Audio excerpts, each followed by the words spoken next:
Okay, so I'm wrapped up.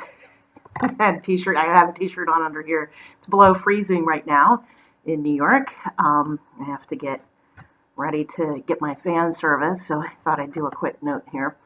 And this is about books, and I want book recommendations. I used to make all sorts of book lists of what I needed to read. I'm not quite that organized with regards to books now, mainly because I read books for entertainment. It's my primary entertainment. And I'm reading books more for entertainment than for learning something specific.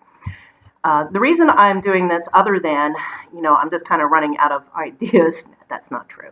I would like to know, what are the books that you love? What are the books you love to read and think other people should read? I saw a post, it's a podcast, the Art of Manliness podcast, and it was about 1,000 books I think men should read before they die. It doesn't matter. Most of the Art of Manliness stuff applies to anybody. You don't have to be a man. Though I saw some of the recommendations they had, very good recommendations for books.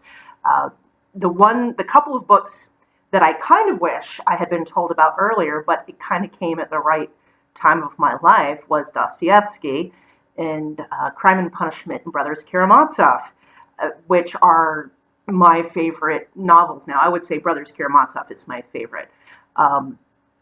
And that said, it could not have come much earlier than adulthood to be told about this. I wouldn't have gotten it when I was a teenager. Now, obviously, I did a lot of reading then, too. I had to be at an age where I could enjoy Dickens, which that didn't happen until about my mid-20s.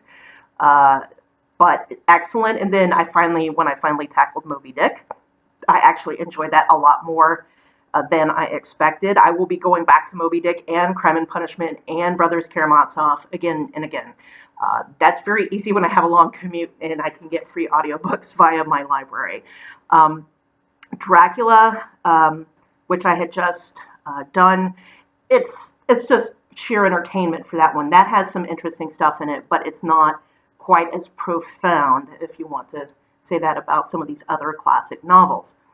That said, there are novels that are classics that I have tried starting before in my middle age and just really can't progress. So I have attempted.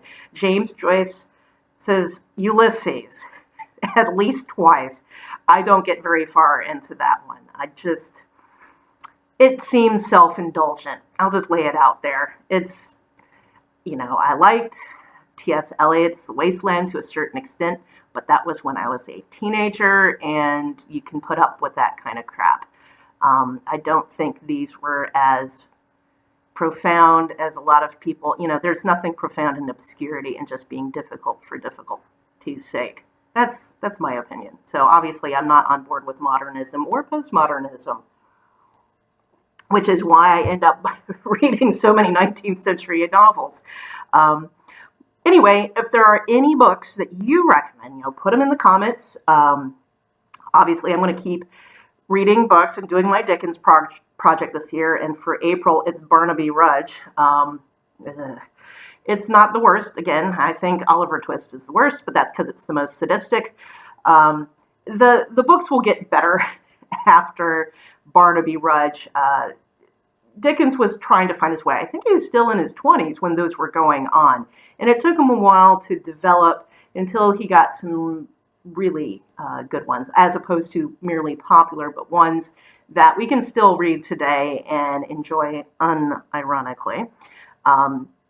So Dickens is one of my authors. Dostoevsky is another one of my authors. And I've been kind of going through some of his smaller works, Dostoevsky, like The Idiot and Gambler, Notes from the Underground, I believe.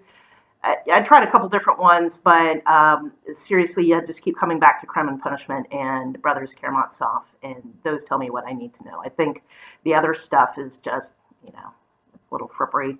I just need those two. Anyway, so let me know what you like, and see you another time.